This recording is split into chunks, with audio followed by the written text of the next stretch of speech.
Random House Audio presents The Inventor and the Tycoon, A Gilded Age Murder and the Birth of Moving Pictures, by Edward Ball. Read for you by John H. Mayer. Forward. Floodwaters. The man with beaten clothes could be forgiven for his crime, because he had invented a new way of seeing. In the late 1800s, in California, the photographer Eadweard Muybridge and the railroad capitalist Leland Stanford, whose lives and personalities differed sharply, made a strange and unforgettable discovery. Using horses and cameras and speed, Muybridge, the creative one, and Stanford, the rich one, built a technology of vision. Together they married the camera to the railroad and became the inventors of moving pictures, the basis of our culture of screens, handheld ones and televisions, theater screens and screens on counters and desks. For this, they stand at the headwaters of the visual media. From Stanford and Muybridge came the first spray of images that became the stream of pictures in which most of us bathe for half our waking hours. There is another uncommon thing about Muybridge and Stanford. Namely, one of them was a murderer. Muybridge, the photographer, killed coolly and in a meticulous way with the expectation that he would die as he killed. As an artist and inventor, Muybridge helped turn the world into a community of spectators, people who watch, transfixed by screens. As a killer, he fascinated Americans with his story of sexual possession.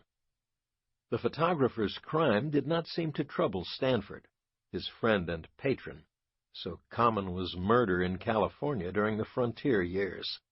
But the Muybridge killing became an early sensation, a fitting prelude to the technology he and Stanford loosed on the world. I should add that these things unfolded in a particular order. To be truthful about the sequence, Muybridge killed, and then came the invention of media. Preface. The story of the people who improvised moving pictures and put them on a screen during the 1870s, when everyone still rode horses and cut firewood, might be worth the trouble of telling by itself. But Eadweard Muybridge has an enigma to add to this feat, which is his crime. Muybridge and his friend and patron Leland Stanford, in the old sense, the moneyed man who pays for art, brought visual media into the world, a kind of seeing that grew from the kernel idea of motion studies. Thus began the source of distraction and pleasure that much of the world uses much of the time. Moving pictures fill daily life and fascinate us. But the mystery that Muybridge carries is that he was a murderer, not an accidental killer, but a cool one, and remorseless. Eadweard Muybridge's life as an artist and inventor, who happened to be a killer, means trouble for a biographer. Most accounts of artists' lives are admiring of their subject, whereas the crime of murder tends to put a man in a bad light. Many have talked about Muybridge, but no one knows quite what to do with his violence. The usual line is to focus on his photography and to box away the crime, hiding this embarrassing mistake. At a distance of many years, the photographer looks to be a romantic hero, a soft glow haloing his wild hair, a lonely visionary at work in the fields of early industry. Gustave Flaubert said that writing history is like drinking an ocean and pissing a cupful, and that some historians do just the opposite. In this story about the strange partnership of an artist and a railroad magnate, in which I find the genesis of the media, I do not provide a roll call of the many other people who made the movies and their later child, our society of spectacle. I don't tell the full tale of all the toys and tools, from the panorama to the zoetrope and magic lantern, that came together to make the cinema. Instead, I see the photography with which Muybridge shot animals and people performing daily tasks, and his projection of these on screens as the genetic imprint of all the visual media. The strand that holds together all our ways of looking at screens is the fascination with what moves, which is satisfied by an apparatus that captures time and plays it back.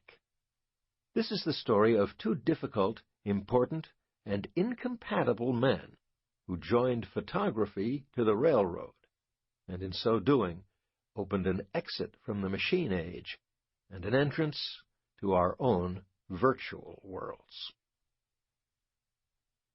There is one unusual obstacle to speaking about Eadweard Muybridge, as he is usually called, namely that my subject's name cannot be pronounced.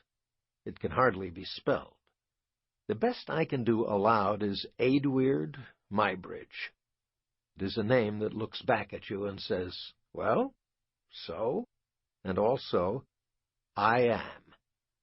Muybridge changed the spelling of his name every 10 years or so. His many names float over his life like his dissolving pictures, and Eadweard Muybridge was merely the last version. He coined 5 spellings, using one and tossing it, choosing another and leaving that one behind. Although he called himself Eadweard Muybridge during the years of his most important work, I will use all of his names, as he himself did, attaching each to the time in his life that he assumed it. Eadweard Muybridge, peripatetic, obsessed, murderous, was uncomfortable with renown, and at the same time wanted it. And so to the first name, and to what happened. Part 1. Chapter 1. The Stanford Entertainment. The mansion in San Francisco had collapsed with the earthquake in 1906 and burned to nothing a day later in the fires. I walked up the face of Nob Hill to look at the place where it used to stand. Could there be a tiny remnant of this temple of money? The hill had been known as California Hill until Leland Stanford and family moved there in 1876, followed by their preposterously rich friends. After that, it was Nob Hill. Stanford and the other nabobs, a word borrowed from Mogul India, trimmed in America to knobs, built houses that showed their money and looked with a possessive gaze at the city below. The day after the earthquake, the fire came, on a Thursday morning in April, and the two disasters took down all the big houses but one. At the top of Nob Hill today are apartment buildings, hotels, a little park. The place that survived, the last sign of the sovereigns who had set themselves up on these blocks, was the Flood House. James Flood, a mining multimillionaire, was one of the men who exploited the Comstock lode, a thick vein of silver in Nevada that ended up in most coins. The fire had somehow wrapped around and missed his house.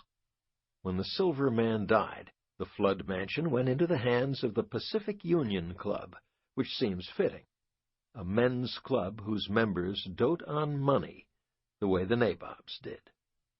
I looked at the Flood House, a megalith in brown stucco, and imagined it in its original setting, amid a colony of American palaces.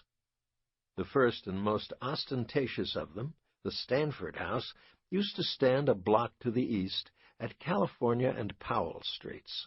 An 8-story hotel now occupied that site, planted over the ruins. Only the granite wall that used to frame the house remained.